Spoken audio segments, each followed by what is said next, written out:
Have you ever wondered if your Pact tests are up to scratch? Well, in this video, I'll show you how you can use SmartBear's MCP tools to perform a best practice review of your Pact test directly from Copilot in your IDE. Just so you know, we use Copilot in this demo, but the same principles apply for any agentic tool that supports MCP. It's also supported via our CLI tools. First up, we have a Pact test here that has got a few issues.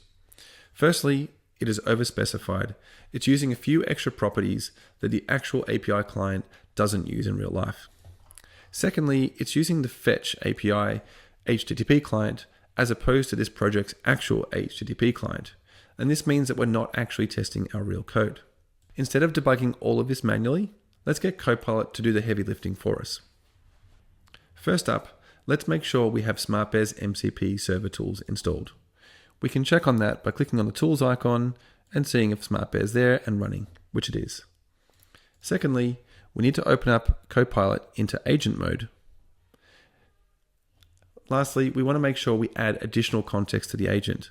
So we should add the API class, the product class, and the actual Pact test into it. And now we can ask the agent to review the Pact test and apply any recommendations it has. Well, that's it. You can see that it's correctly identified the key issues with the test, most notably the lack of the real API client usage, the lack of provider states, overuse of matches, and a few others. It is also confirmed that the new changes compile and actually execute correctly.